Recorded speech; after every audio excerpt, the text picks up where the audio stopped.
been a lot of behind the scenes. We did a couple of big projects, but the rest has been behind the scenes. The first part that we did was we worked on this whiteboard.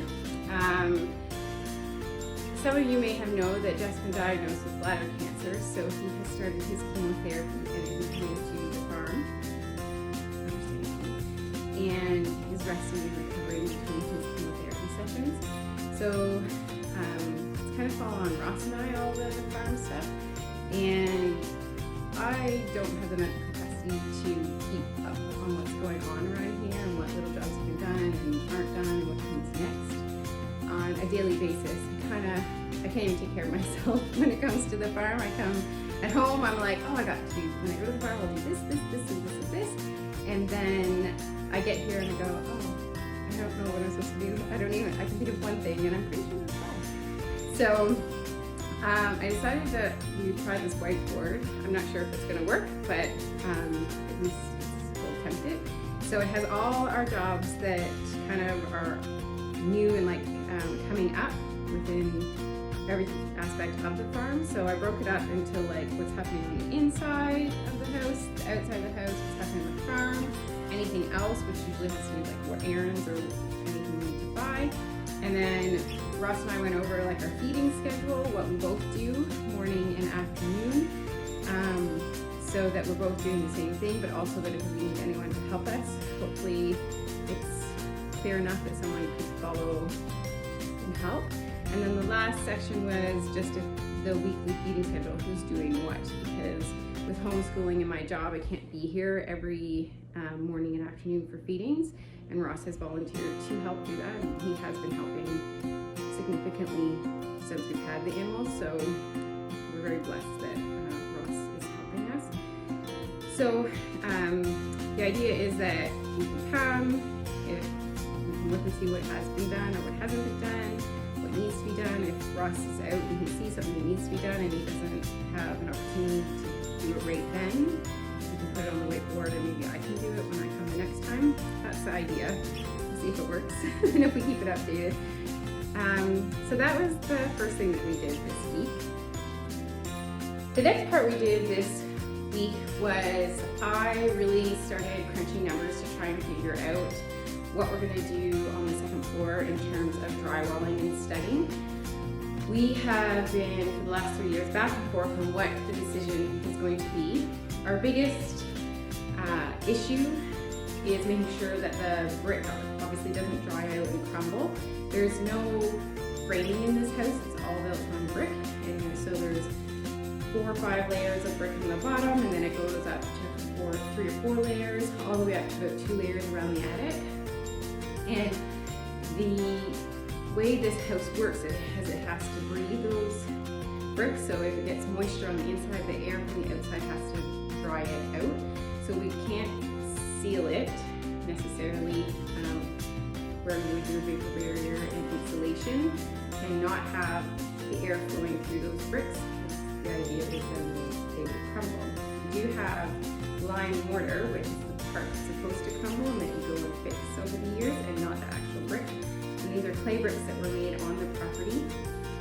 So we have to be very mindful of that, and that is something that both Jeff and I feel very inexperienced. We've reached out to a few people and they've been helpful, but the final decision does eventually end up on us, and we're still go back and forth.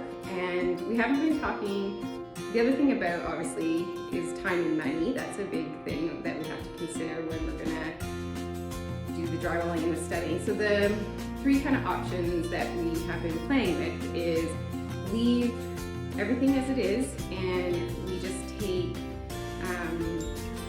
we put holes in the exterior walls of the lap and plaster, blow spray foam in to the best of the ability that can happen, realizing that those cavities will never be 100% full, but will be somewhat insulated, which to some degree would help with the brick, allowing moisture or air and moisture to go back and forth, but then also giving us some comfort and helping with the heating bills and the heat. And then there's the next option was, which was just remove the exterior walls with lath and plaster, stud it, insulate it, and put drywall back on.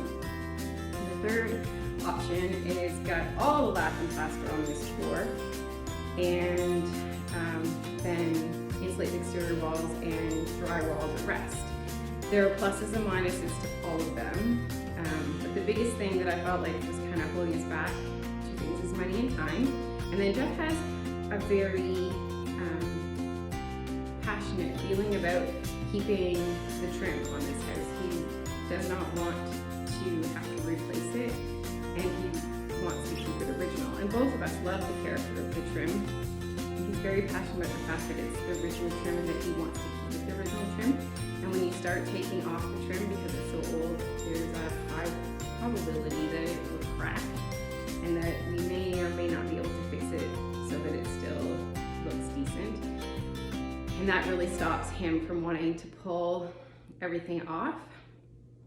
So we are still in the negotiations of what we're going to do, but I've crunched numbers now so we have a better idea of what the actual cost of it would be and how much more. Obviously time is going to be a significant amount. It's more the money that I think is holding us more back. We're both either Brendan can to be here working on it, so it's not so much the time, it's more the money. So yeah, that's what I've been doing behind the scenes when I can, remeasuring rooms, making sure I have everything right, cost of time moving by cost of materials and taxes and percentage increase, 10% increase for wastage. That's what I had to add. So yeah, I've been back and forth, and my uncle Gerald's been helping me to make sure that I'm kind of roughly on the right track and that I'm not having really skewed numbers.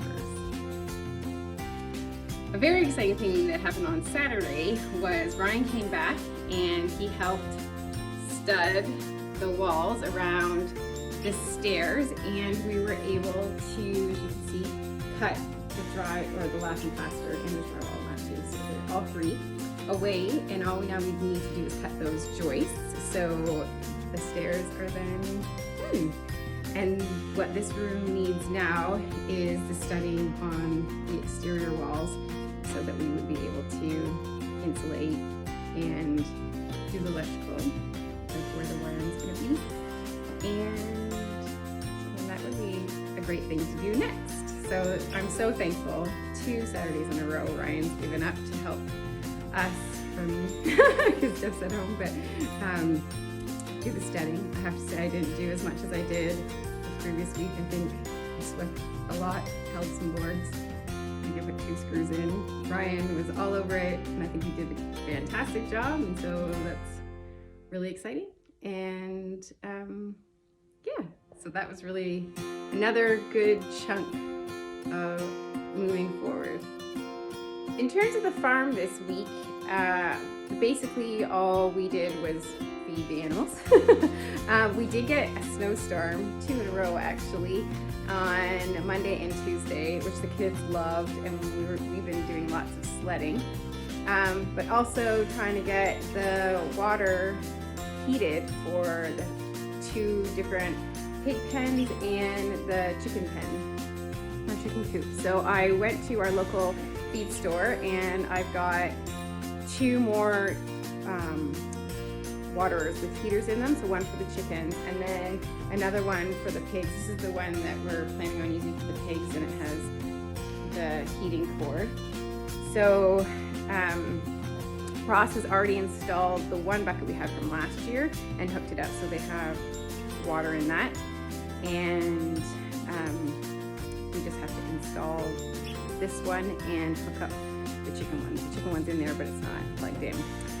So it's running electrical there, which we have most of the electrical there, but Ross just wanted to make sure that the socket wasn't going to be overloaded with what we have on it, because the fence and there'll be 3 waterers, which I think both of us think should be fine. He just wanted to check, which I'm thankful for.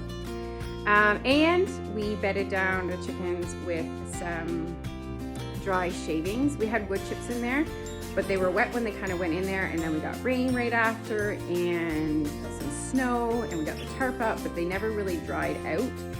So we decided that we would put some money into some wood shavings and top them up so that it was a nice dry bedding, and hopefully the wet wood chips will kind of start decomposing underneath the dry shavings, because we're looking for the chickens to compost. So we do feed them in there, so they will dig and scratch and kind of turn everything, and it's doing really well, but it's all starting to get a little bit smelly, and that's not what we want. So it's so much nicer in there now, and really looks good, and the chickens are happy. We're getting eggs again, which is fantastic. We get 2 to 3 a day. I was not expecting that, especially in the winter.